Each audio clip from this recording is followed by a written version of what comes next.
Hello, dear listener. It's your host and game master, Brian. So, unfortunately, some bad news. We won't have a new episode this week. I'm really sorry about that, but behind the scenes, the cast and I are working on a ton of stuff right now. No spoilers, but we've got some really exciting projects coming up soon. In the meantime, I've started recording an additional actual play series. I've included a preview of my new show, Facehuggers and Friends, which stars members of the Umbrella Podcast Collective. If you like the show, make sure to check out the whole series, which you can find using the links in the show notes.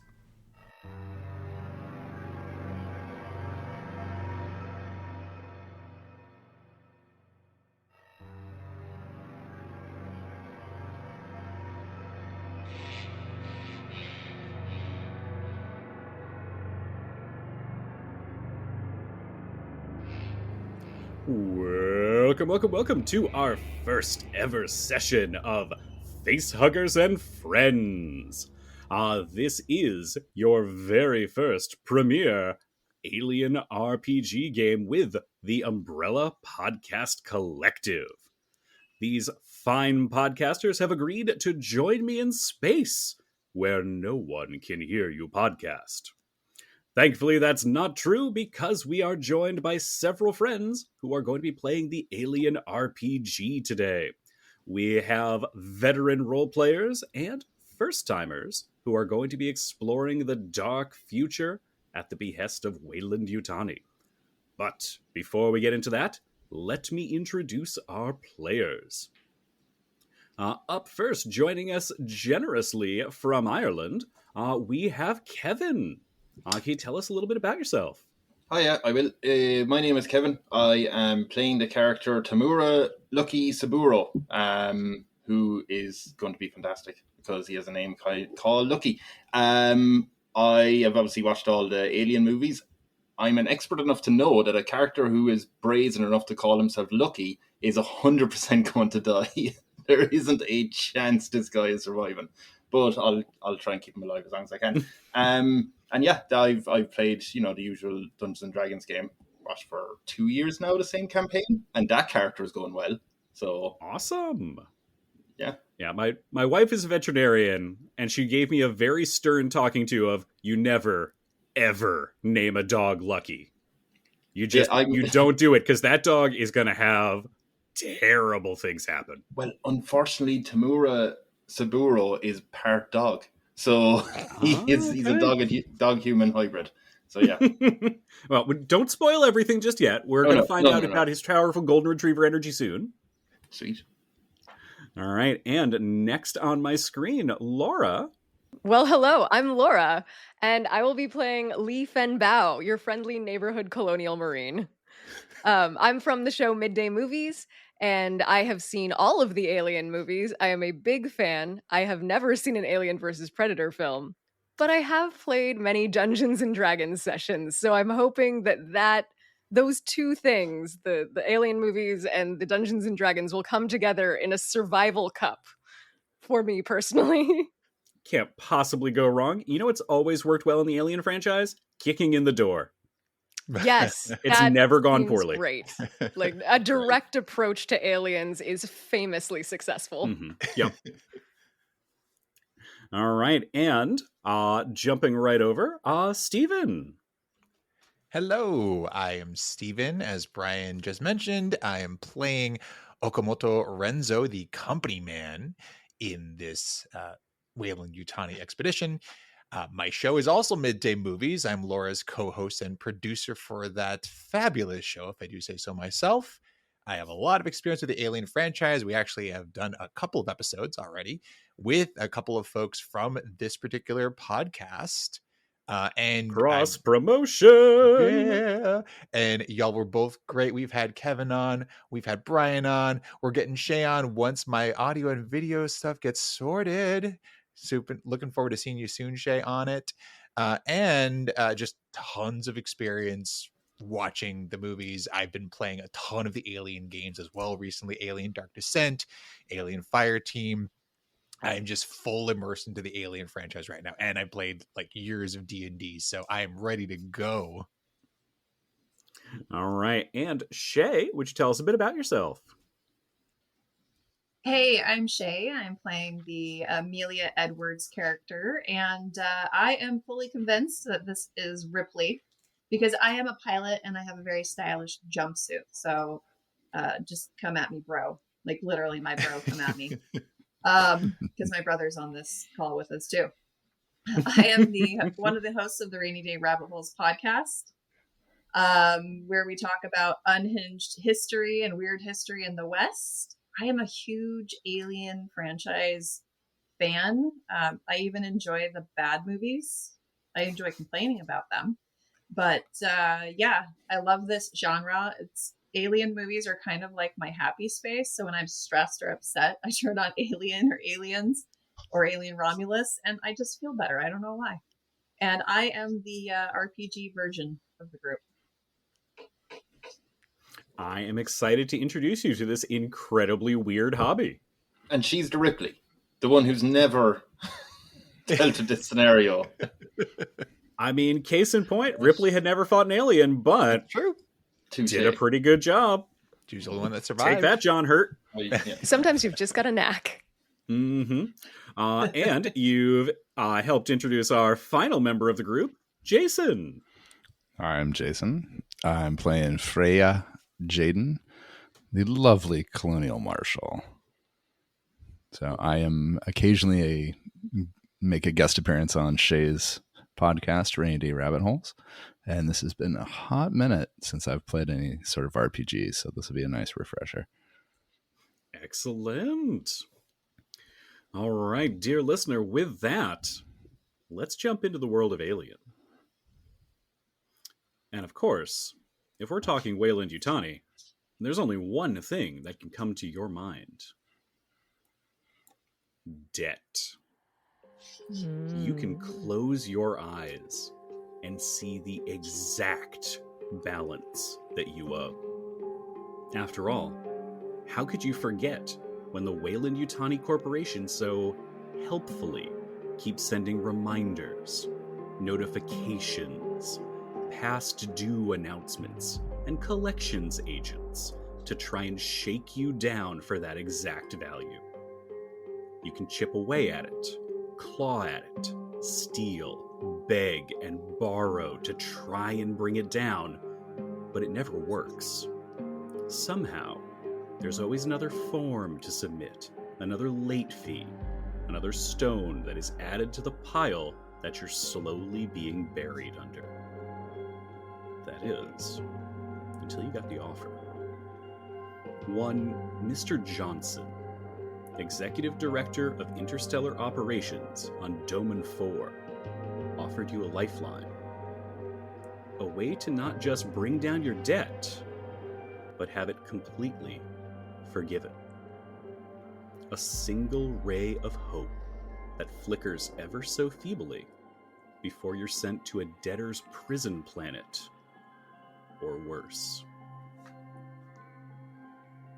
That flickering light of hope seems to come in through the metal shutters, partially shut, in Mr. Johnson's office.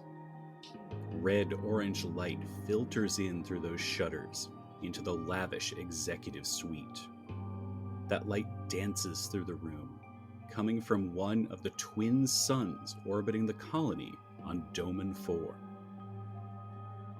Through the metal-shuttered windows behind him, you can see that first sun just beginning to drop below the horizon through a haze of cigarette smoke. Mr. Johnson says nothing for another moment, instead opting to take another long drag on his cigarette. He savors that smoke in his lungs before letting it out again. The words he said are still hanging in the air, leaving you all in a stunned and uncomfortable silence. So, that's the deal. A year spent to erase a lifetime's worth of debt. A single year of your life for a fresh start. He snuffs the cigarette down into the ashtray on his steel, burnished desk, and then looks over the 5 people in his office. For you, it'll seem like no time at all. Hypersleep will let you travel feeling as though you've only been in space for a night or two. Then, you just need to recover an item from the Demeter, return to your ship, and come back. After that, all of your debts are cleared. He slips another cigarette from the silver case on his desk and flicks his lighter beneath it. He takes another long drag. The shadows begin to grow longer between the potted ferns and the smoke in his office. What's 1 year of your life traded for your entire future? I've got the contracts ready right here for your signatures. So, are you in? Here is what you know to be true. I guess I don't have a choice. Well. Oh, sorry. Here is what you know to be true.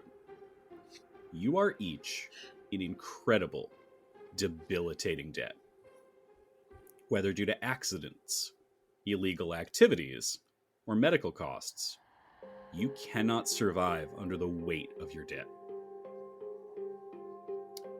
Either previously or recently, your debt has been purchased by Wayland Yutani.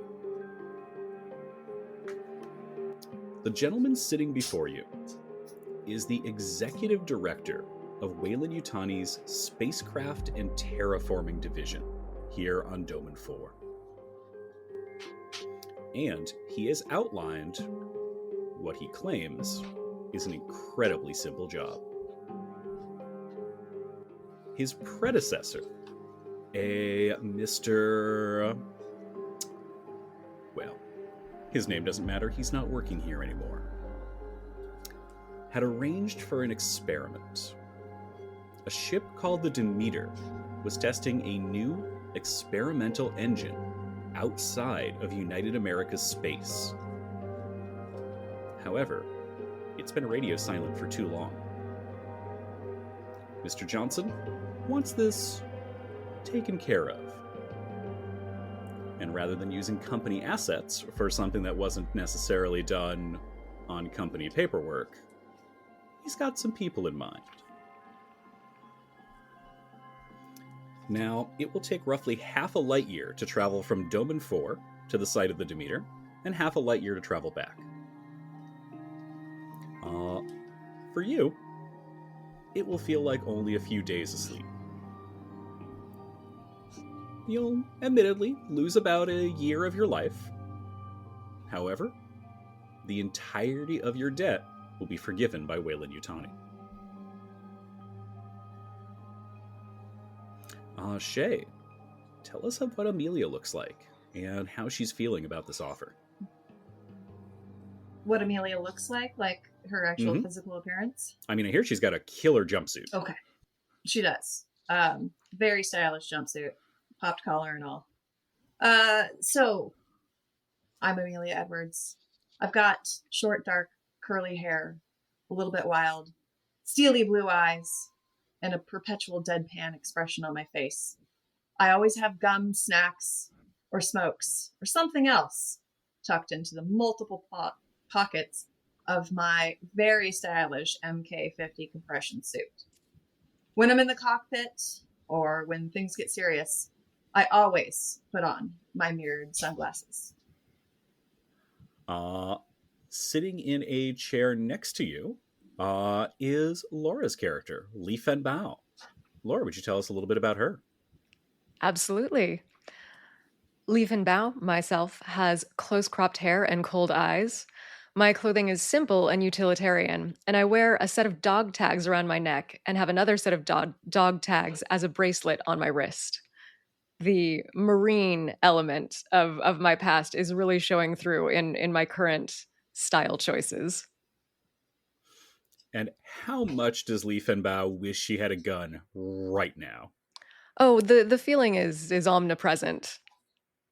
But pretty much anytime now. She doesn't have one, she wants one.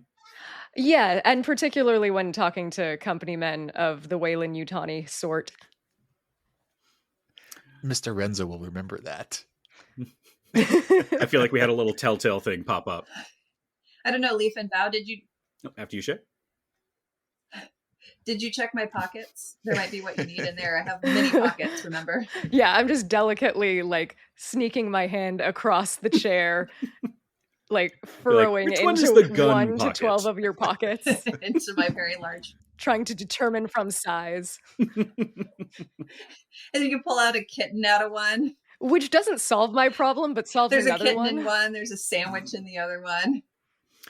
Probably best to not bring any kittens Yes, into exactly. your Remember, kittens pockets. help you survive xenomorphs. That's what I hear.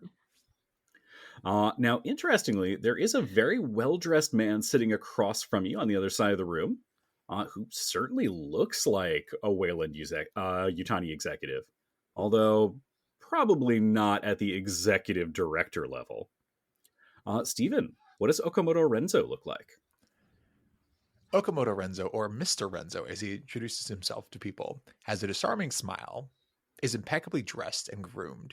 He wears a suit always, and this particular suit is cut to his exact measurements. He has monogrammed silk tie, and he frequently touches the gold wedding band on his left hand.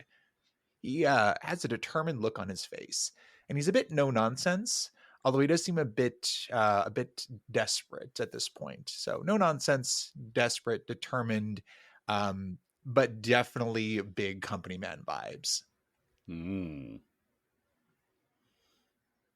And he's feeling both about the offer. He's feeling both hopeful, but a bit skeptical because he's worked with the company long enough with Wayland Yutani to know that everything at Wayland Yutani comes with a price. Mm-hmm. Well, you know who might not think that? Our luckiest character, Kevin. Probably a little bit uncomfortable being in an executive director office. How is Lucky feeling right now? Well, Lucky is a little bit uncomfortable, but more out of like, wow, I've never thought I'd get to this office. He is just so thankful, to get a chance to make back some money, pay back some money after the the unpleasantness. But anyway, Tamura Lucky Saburo, he's a heavy-set man with thick shoulders and working muscle. He has the look of a long-haul space trucker who's seen it all from many a trip and many a job. He also keeps a small crucifix tucked in the band of his workman's knitted cap that he has kept on, but he wasn't too sure whether that was appropriate or not. Lucky, by the way, I just want to point out, Lucky is a very jovial and friendly looking fella, probably because he was just after listening to his favorite podcast that I forgot to mention, the Tyrant and Training podcast, which is an improv comedy podcast that I do. So he's been listening to that all morning. But yeah, he is sitting there. He is ready to go. He's kind of hoping. He has the look of someone who would like to have a cigarette as well. So he's kind of like, "Can I, Mr. Johnson?" A little jittery, yeah. If you don't mind, but he's figuring not. But he is ready to sign. Yeah, no, never from the boss. No, okay, he is ready to sign it. He is all in. Little known fact: Tyrant in Training is the official podcast of Wayland Yutani. They use it as a training tutorial. Yes, I've actually listened to that. Mr. Renzo has listened to that podcast extensively. Oh yeah, across the company, they're all like, "This is why you have to be the best possible tyrant. Don't make the mistake here." Yeah, it is part of your management training. It is mandatory. Oh, yeah. I feel like whoever's listening has no idea what the podcast is about now, but that's fine. Is this why? Is this why Wayland Yutani has a horse-based currency system? Could very much be that. No one remembers your episode on Tyrant in Training. Well, they're just going to go have to check out Tyrant in Training to find out. Stephen and Laura. But yeah, so Lucky is sitting there like a coiled animal, but a friendly one, ready to strike and sign that deal. Amazing. And last but not least, Jason, how is Freya Jaden looking in this room? Freya is looking pretty good. She's tall, lithe, red hair with a few gray hairs poking through here and there. A little worn, little frayed and haggard, but she holds herself well. She's got an old leather marshal's jacket that she carries with her, wears tons of patches on the shoulders, showing that she's been around the galaxy once or twice. She keeps tapping the left breast pocket on the inside. Nobody really knows why. but she's got a quiet confidence. Excellent. And there's one final figure in the room. I bet it's because she has a cat in there. Yeah, we're all secretly armed with cats, then we're all hoping that they'll work like Jonesy. Wow. Finally, there is another figure in the room. A very quiet, nervous-looking gentleman. He's wearing some simple but reasonably well-cut clothes. Has a face with a little bit of rosacea on the cheeks. And you notice a little bit of doctoring equipment, a stethoscope around the neck. And as soon as Mr. Johnson has gotten done with his pitch, he is one of the first ones up, and it's almost a race between him and Lucky to go sign off on this form.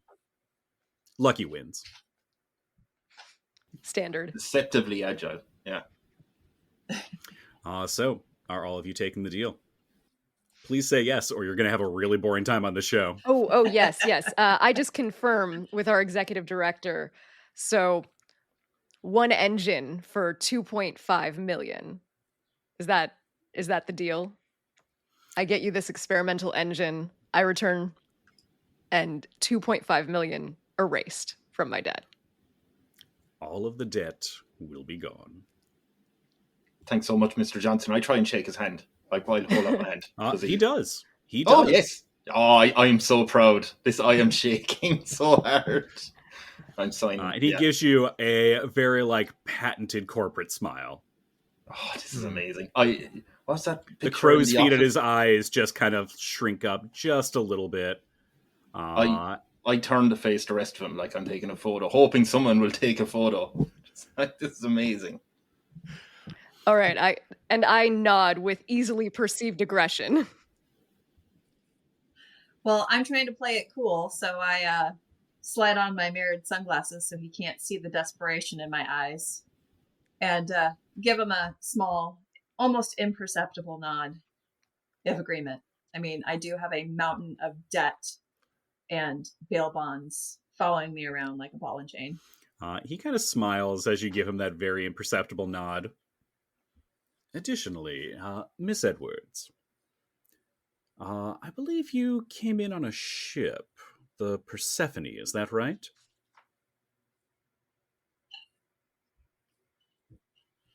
That's right. I've seen to it that we've taken it out of impound.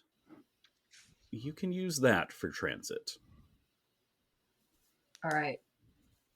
Back to my sweet, sweet ship. And Jason, is Freya signing the deal? Freya does not look happy, but she will give a good curt nod and imperceptibly whisper, if I have to. And he just smiles at that. All right, and with that, all of you have agreed. It is a quick rush being escorted by Wayland Yutani security to the waiting Persephone. The ship has been fully fueled and outfitted. I tried to shake hands with the security men. Did they shake my hand? They do not. You get a sense of they're much more no-nonsense kind of folks. Yes. I just give him a friendly pat in the back. Good job. Yep. I give Lucky a sidewise glance and go, You're not going to want to interact with them. They're a bit of a rougher sort. They not. See these wrinkles on my face. I've been around blue-collared men like these all my life. Don't worry. I promise you, the Wayland security types they're rough. They're rough, but they just don't like being bothered. I'm just trying to look out for you here. No problem. I tell you what. Put out your hand. I put out my hand. It's quite rough from the years of space trucking. See these? They're rough. Don't you worry. I'll do a good job. All right, that's fair. That's fair. You know, I know my way around this company, and I just want to let you know, like this is what you're looking into. This is what okay. No problem. Oh, I'm not arguing. I salute him. I give him a salute. No salute necessary. I'm not that level of employee at Wayland. I'm just here with you, working off my debt as well. I'm proud to be on your team. I've made a friend. The six of you are led to the Persephone. Inside, Shay, everything looks almost suspiciously clean. You don't know what the company might have done to this ship while it was impounded, or what kinds of tracking information they might have put into it. Yeah, my ashtrays are in a different place. And they are spotlessly clean. Oh, kind of like a $400 billion jet? Yeah, like say, $500 million jet. It's so weird. It's all full of stolen gold. Who knows? There are a set of packages that have been laid out for each of you, which contain your personal effects. There is a suspiciously large one for Li Fen Bao that has danger munitions marked all over it. You'll enjoy that later. And you have been given a set of pre-programmed coordinates into the mother unit that helps run the Persephone. Do I have enough cigarettes for the next year? For you, you have enough cigarettes for the next couple of weeks, which is what you will perceive the next year to be like. Okay, yep. I'm going to go through 20 a day. Yep, so 3 years, that's fine. Take that, lungs. I'm going right back into debt to have those replaced. It's the future, baby. Medical insurance cure me. Ooh, I got bad news about the kind of future this is. Lucky thinks medical insurance will cure him. It will if you're an executive director. Don't make me bring out the pocket sand. We got to save something for the xenomorphs. Yeah. Okay. So, the ship purrs like a kitten, Shay, as you get it up and running. It feels good to be back in the driver's seat. You plug in your coordinates. You set Mother to operate independently. And the 6 of you can enter hypersleep. I'm home. It is important to note, anyone who is awake while the ship travels at faster than light speed begins to undergo psychosis. Similar to those who are exposed to unusual sound wavelengths, your mind begins to slowly unravel. You start hallucinating, seeing things, which is why it's so important that hypersleep compartments are included on all long travel ships. Well, Lucky, being a veteran of this sort of journey, is like, well, I'm going immediately into hypersleep. I've met enough people who've gone through that. No. So the 6 of you crash out in the pods. The ship enters kind of a medium to low power mode and heads for the Demeter. Want to find out what our crew of explorers discovers aboard the Demeter? Have you been enjoying Alien Earth and just need more xenomorphs in your life? Want to see if anyone is willing to be friends with Lucky? Well, good news. You can tune into the rest of this series by clicking on the link in the show notes for 2 full episodes of Facehuggers and Friends, with more coming out every other Tuesday. Also, please let me know if you enjoy experimental content like this, or if you'd rather we just focus on Bassam. Your feedback is super important and really appreciated. Alright, we'll talk to you soon.